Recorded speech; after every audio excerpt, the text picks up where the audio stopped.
Hello everyone, मैं अरुण कुमार यादव। हम लोग देख रहे हैं त्रिभुज चैप्टर 6 10th का मैथमेटिक्स। यह है प्रश्नावली 6.2 और 6.2 का क्वेश्चन नंबर 10 है और यह है लास्ट क्वेश्चन, यानी प्रश्नावली 6.2 का लास्ट क्वेश्चन होगा। अब तक हम लोग 6.1 देख चुके हैं और 6.2 का भी क्वेश्चन नंबर 1 से लेकर के 9 तक सारा देख चुके हैं। तो आप देखना चाहते हैं तो जाके देख सकते हैं। आइए क्वेश्चन को पढ़ते हैं। एक चतुर्भुज ए बी सी डी हम बना दिए हैं। ए बी सी डी एक क्या है? चतुर्भुज है। ये विकर्ण परस्पर ओ पर प्रतिच्छेद करते हैं। विकर्ण क्या है? यहाँ पे एक AC है और एक BD है। ये कहाँ काट रहे हैं? एक दूसरे को ओ पर काट रहे हैं, इसी को लिख रहा है, इन प्रतिच्छेद करते हैं। और दिया है कि AO डिवाइड बाई BO, यानी AO ई वाला भुजा, AO मतलब ई वाला भुजा डिवाइड बाई BO ई वाला भुजा इक्वल टू CO यानी ई वाला भुजा डिवाइड बाई DO ई वाला भुजा। यदि है तो दर्शाना है कि ABCD एक समलंब है। पिछले बार हम लोग क्या पढ़े हैं? पिछले में हम लोग पढ़े हैं कि यदि ABCD एक समलंब है तो प्रूफ करना है ई वाला चीज, ई वाला रेशियो है कि नहीं। तो हम लोग प्रूफ कर लिए हैं। अब इसमें ई दिया हुआ है तो प्रूफ क्या करना है कि समलंब है। तो समलंब के लिए क्या कंडीशन होता है कि उसकी दो आमने सामने की भुजाएं क्या हो? समानांतर हो। तो यहाँ हम प्रूफ कर देंगे AB समानांतर है DC के या CD के, तो ये क्या हो जाएंगे? ABCD एक समलंब हो जाएंगे। तो आइए शुरू करते हैं।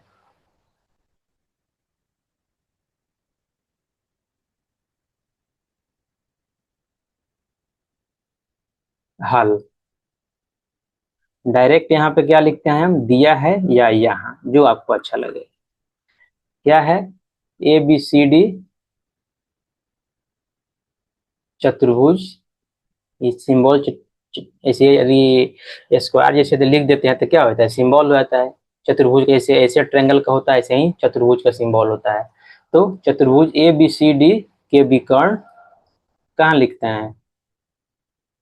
के विकर्ण O पर प्रतिच्छेद करते हैं।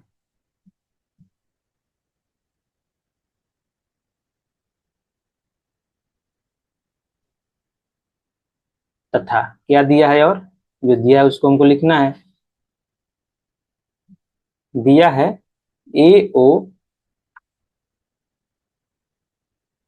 AO divide by BO equal to CO divide by DO। तो सिद्ध क्या करना है हमको?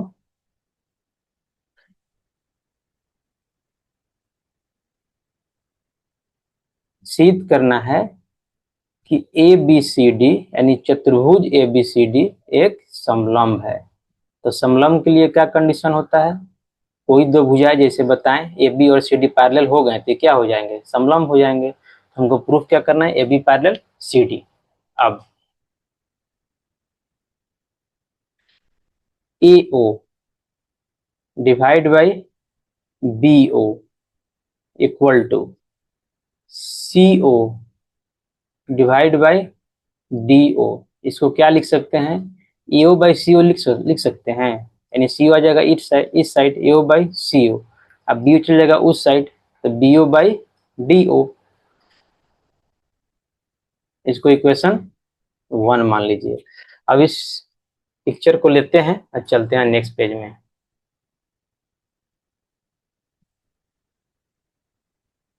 अब देखिए यहाँ पे हम क्या करने वाले हैं। अब दो त्रिभुज लिखिए।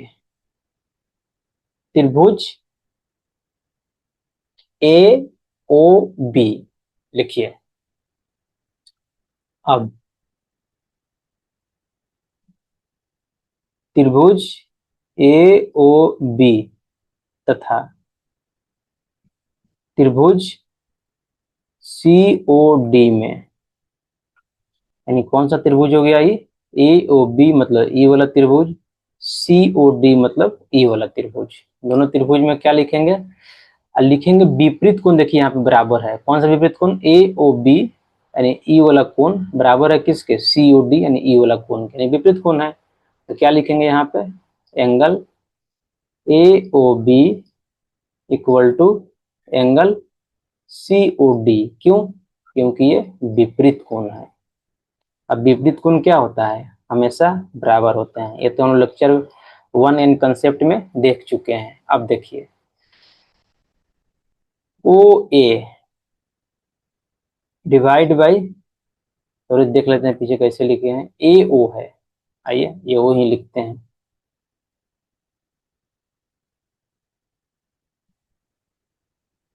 क्या है?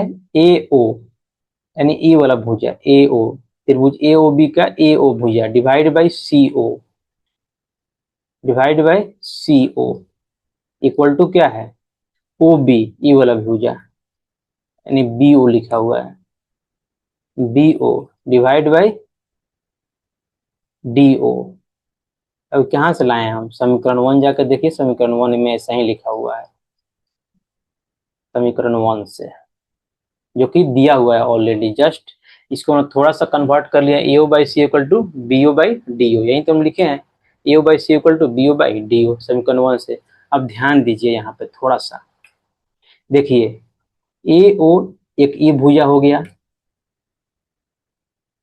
ई भुजा के बारे में बात हो रहा है, ए ओ और एंगल ई, ए ओ बी, ई वाला एंगल, और ई वाला भुजा ओ बी है ना, ए ओ बाई सी ओ, यानी ई वाला भुजा ए ओ बाई सी ओ, और B O by D O, B O by D O, यानी ई वाला भुजा। यहाँ देखिएगा तो आपको मिलेगा कि त्रिभुज ए बी सी क्या हो गए? समरूप हो गए। कैसे? साइड एंगल साइड समरूपता से। यानी क्या पढ़े थे हम लोग प्रमेय में? लास्ट जो प्रमेय था वो था साइड एंगल साइड समरूपता। उसमें था कि यदि त्रिभुज की दो भुजाएं समानुपाती हो तथा इन दोनों भुजाओं को जो बीच में एंगल बन रहा है, यदि वो एंगल बराबर हो दोनों त्रिभुज में, तो क्या हो जाएंगे? वो त्रिभुज दोनों समरूप हो जाएंगे। इसलिए हम क्या लिख देंगे? त्रिभुज ए ओ बी समरूप, समरूप का सिंबल होता है समरूप त्रिभुज सी ओ डी। कैसे? साइड एंगल साइड, कसौटी से लिखिए चाहे समरूपता से लिखिए, चाहे प्रमेय से भी लिख सकते हैं, डायरेक्ट सीओडी शेड्यूल का प्रमेय से, लेकिन ऐसे लिखना थोड़ा ज्यादा अच्छा रहता है। ए से एस, कसौटी से या समरूपता से, हो गया। जैसे ही दो त्रिभुज समरूप होते हैं उसे क्या होते हैं? उनके संगत कोण बराबर होने लगते हैं। अब ध्यान दीजिए, यहाँ पे हो जाएगा, पहले है एओ भुजा है, तो एओ का संगत कोण कौन सा होगा? एओ का संगत कोण हो जाएगा बी, और ई है ओ सी, तो ओ सी का संगत कोण कौन हो जाएगा? डी। तो बी और डी क्या हो जाएंगे? बराबर हो जाएंगे। यानी एंगल ए बी क्या ओ इक्वल टू हो जाएंगे angle O D C, angle O D C हो जाएंगे।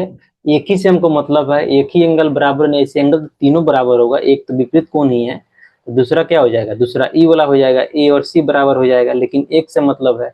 यहाँ देखिएगा ए और बी में, थोड़ा ध्यान से देखिए,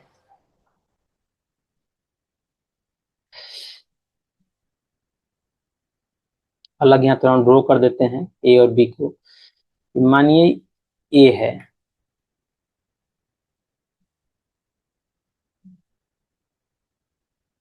ए लाइन है, ठीक है, there is no space, let me या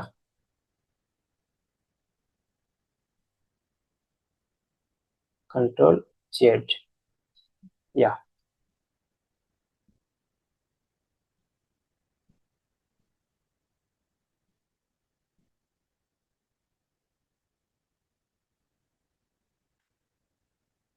तो घसकने लग रहा है, तो इसको कट कर देते हैं। करंट पेज पे ही रहेंगे भाई साहब, ही थोड़ा सा इनको छोटा कर देते हैं, इसको ला देते हैं यहाँ पर, इनको इरेज कर देते हैं।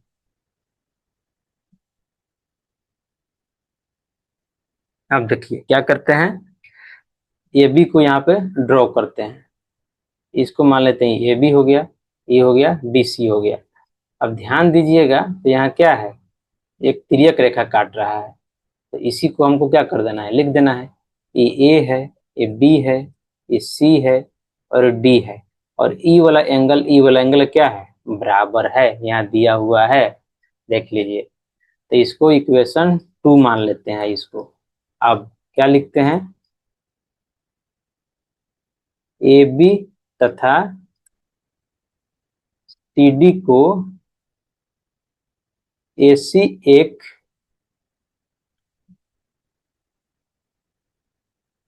तिर्यक रेखा क्या करती है, काटती है, तथा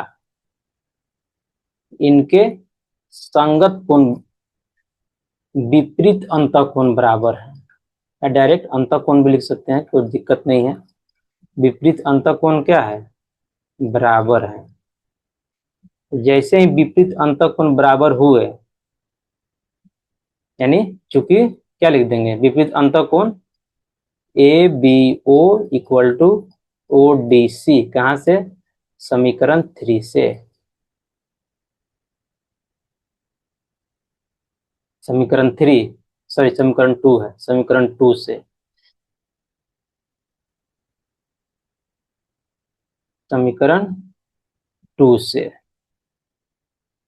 समीकरण 2 में क्या है, B A B O, A B O, यानी यहाँ पे थोड़ा सा हम गलती कर दिए कि दूसरा तिर्यक रेखा हम इस पर ले लिए हैं, तो इस तिर्यक रेखा को क्या करना पड़ेगा, मिटाना पड़ेगा हमको।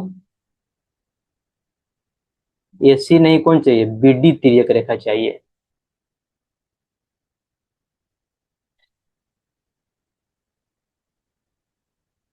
बीडी चाहिए, ठीक है। तो बी और डी, ई वाला एंगल क्या है, बराबर है, ध्यान दीजिएगा, बी और डी क्या है, बराबर है।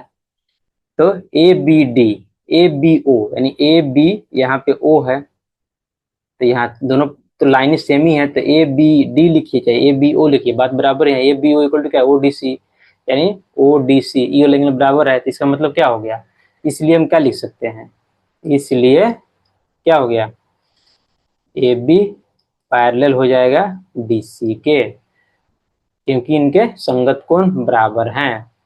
अब देखिए, जस्ट इतना जैसे हुआ, तो एक चीज हम इसी में लिख देते हैं ताकि नेक्स्ट पे जाने का नीड ना पड़े हमको।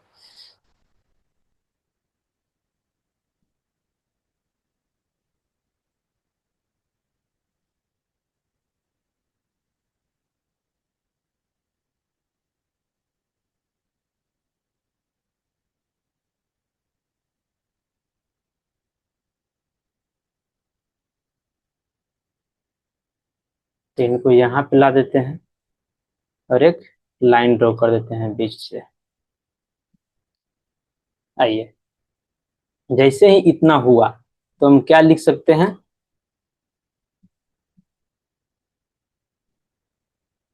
तो हम लिख सकते हैं, चूंकि चतुर्भुज ए बी सी डी में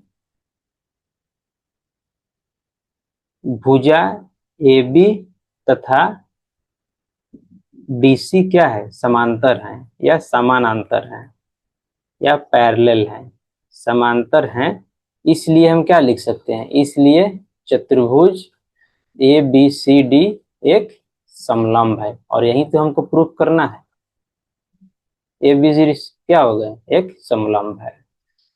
यही प्रूफ हो गया और यही मेरा आंसर हो गया। अब देखिए, प्रश्नावली 6.2 में एक से लेकर के कितना, 10 क्वेश्चन है, और सारा क्वेश्चन हम लोग क्या कर लिए, कंप्लीट कर लिए।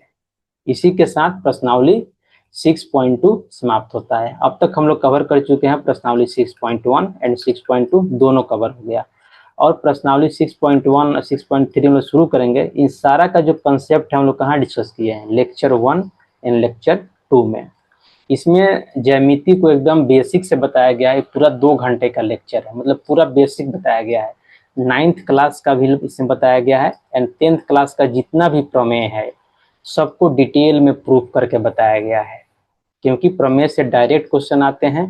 अब बिना प्रमेय को आप सोल्व किए आप एक भी क्वेश्चन को नहीं बना सकते हैं, उस कंसेप्ट को नहीं समझ सकते हैं। तो इसी के साथ प्रश्नावली 6.2 यहाँ समाप्त होता है।